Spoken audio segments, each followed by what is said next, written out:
It's 12 a.m. Do you know where your kids are? Forgive my dudeness here. I went to bed as soon as I got home. And woke up around 11 p.m. And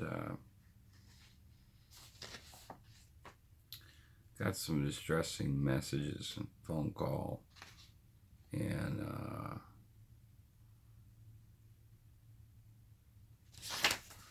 anyways, Scientology came to mind.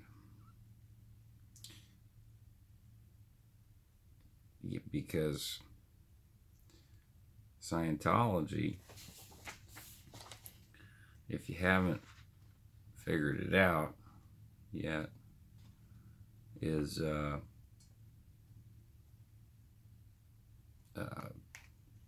brainwashing. So,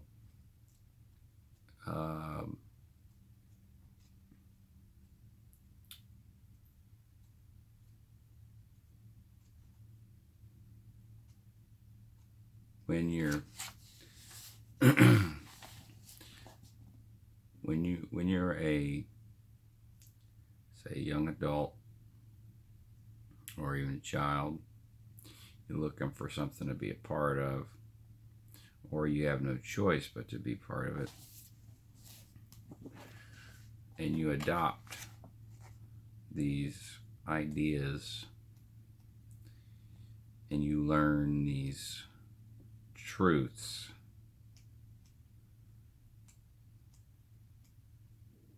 For someone who might have mental illness already, boy, are you doing a number on them. So,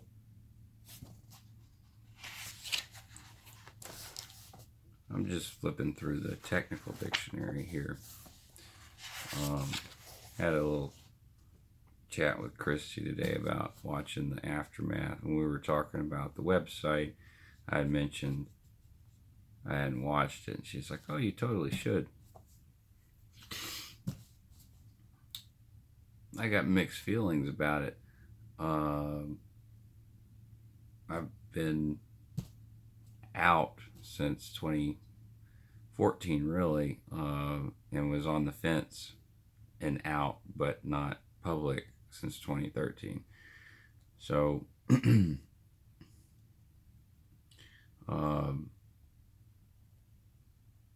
on the supporters group that I've been posting on quite a bit lately, there's people that I guess who think I just got out. But now the fact is, I've been out since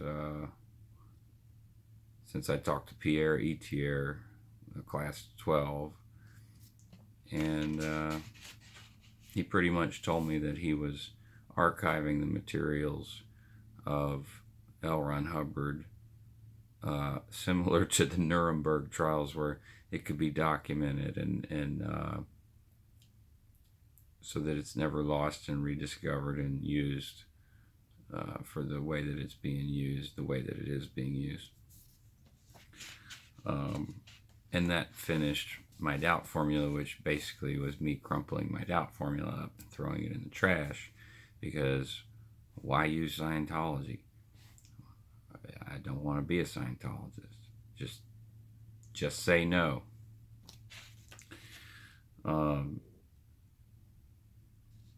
But watching the first episode, meeting some of the other ex-Scientologists,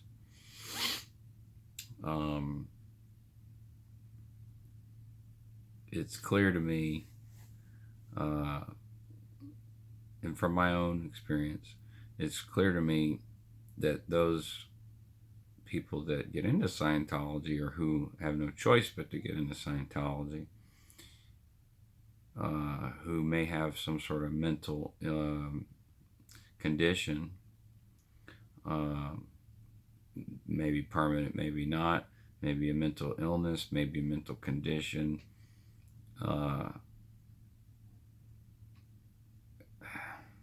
Well, maybe someone with a mental condition could be uh, could develop into a mental illness as a result of these truths that you learn.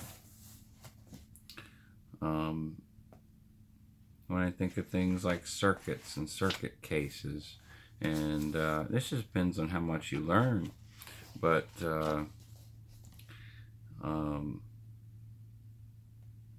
the circuit case, the auditor will encounter many cases which resolve very rapidly. These account for fully 50% of the people who come to him, but he will also encounter many people whose cases are resistive. I was labeled a resistive case. And he will encounter a small handful who wouldn't let anything happen if the auditor used a shotgun on them. PAB 16. That's Pro Auditor Bulletin reference. These are classified as circuit cases. So, when you're presented with this information, sorry for blurry camera, then you automatically feel that there's something wrong with you if you're not getting case gain. For those who don't know what that is, case gain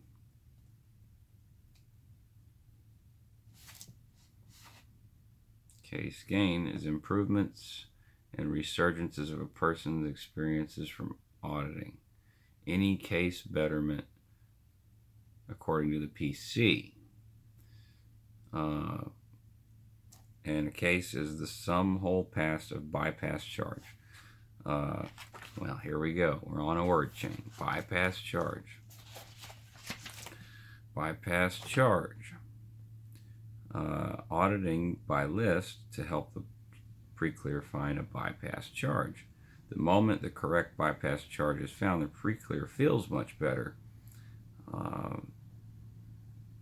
Okay.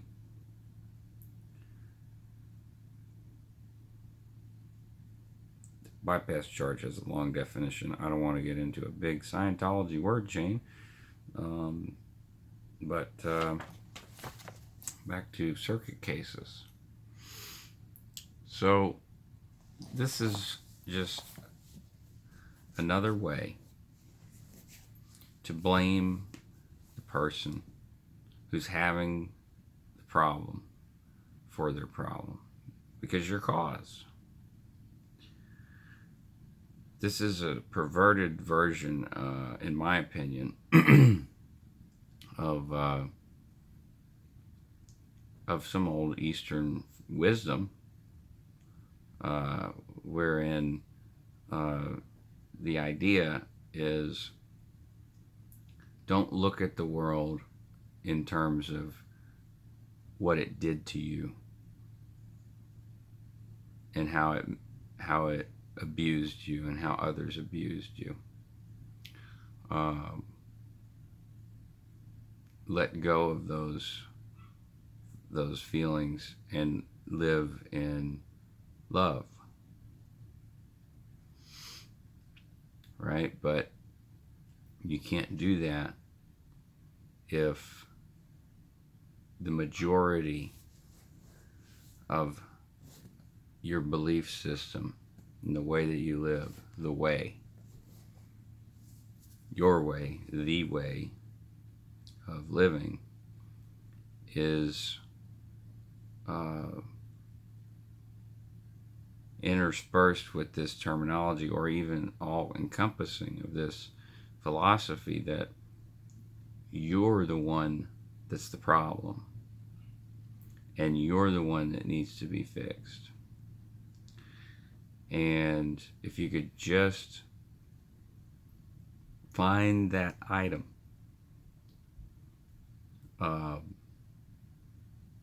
in auditing, when someone's having a big problem and they feel some relief,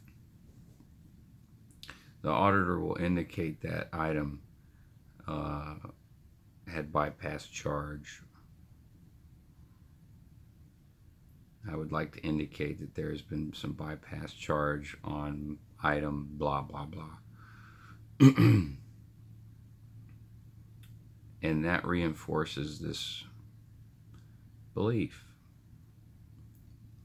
It's mass hypnosis, it's individual hypnosis, it's group hypnosis. And so when Pierre told me that he has this giant library of all the LRH material, I could care less. Good. It's also etched in fucking diamond plates or whatever, some vault somewhere. Those are the copies that I'd be afraid of, because they're hidden away. This information should not be hidden away. It should be freely available. And it should also be, the people who have studied it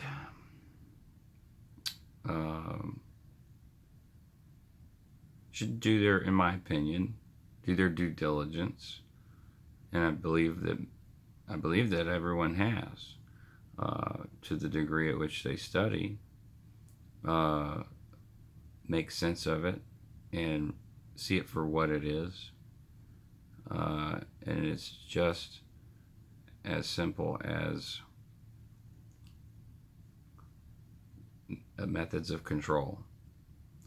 Methods to keep someone so inside their head that they can't make a choice on their own. That's what the brainwashing is for. And when you can't make your own choices and you're reliant upon others to make them for you,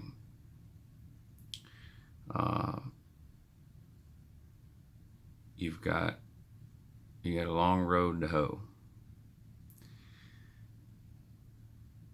So,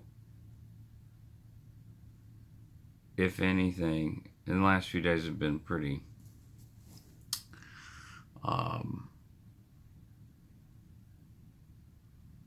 interbulating. I've been upset the last few days.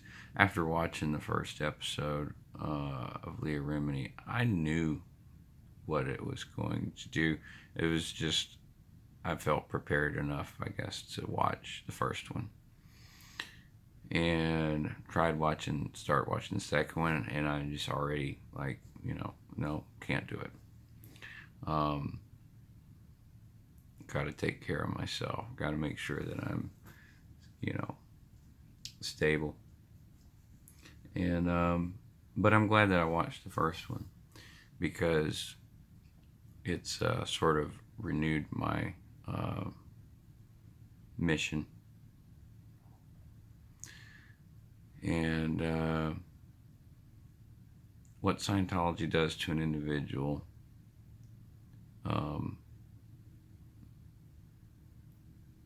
at this point where I am, I don't really look at that experience as something that was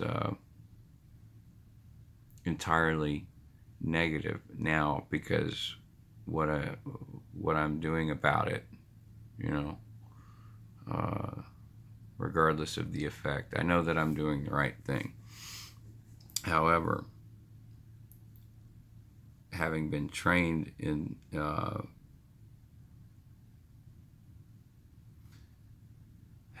and drilled for a short amount of time, but very intense, almost like boot camp. And given the situation, skills, and circumstances that I had and that the Steiners saw, it was a it was a calculated thing. And I can't say that I can't say from the viewpoint of like live and let live that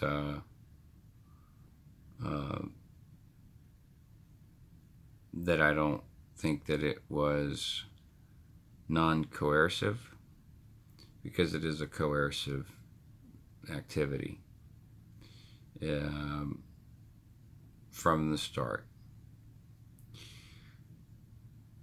The people who are doing the coercion, however, most of the time, do truly believe that they're helping. So it's not necessarily the people. It is just like any other church, you know.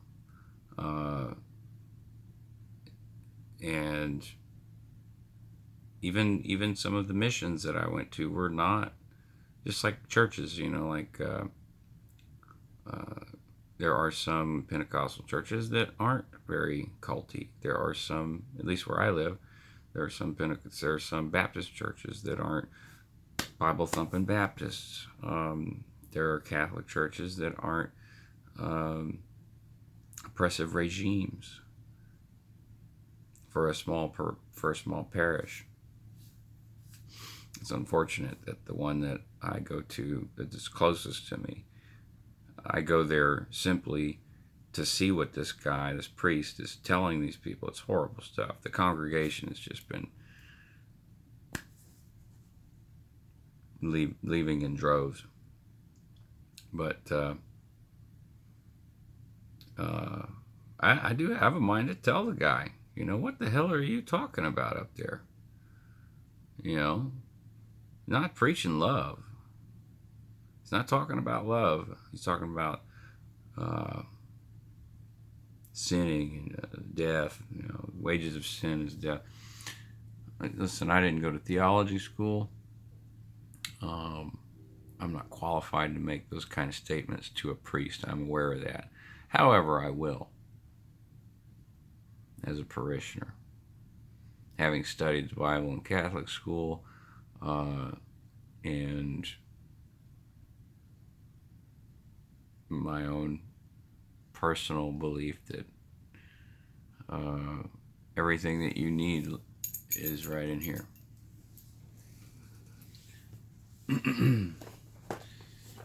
And when you are able to sort of tap into yourself, things seem to be better. I swear.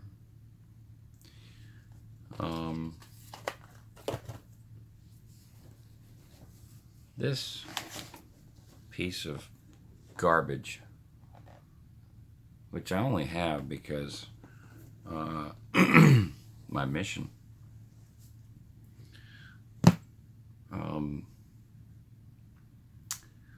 is yet just another thing to keep you in your head and keep you from thinking, and can justify all manner of horrible, despicable acts on the basis of these bulletins, executive orders, pro-auditors bulletins. Yeah. What do you do?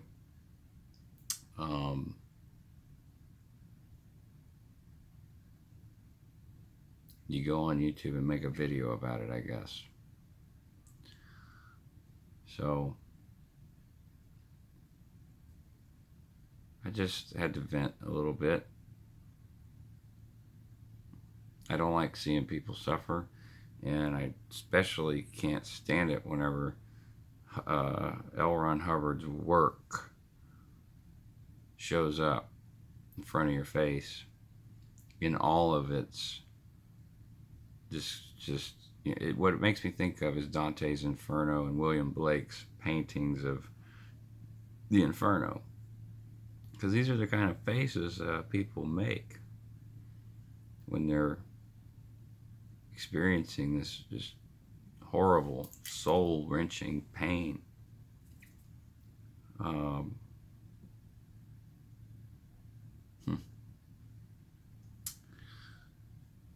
So, the end.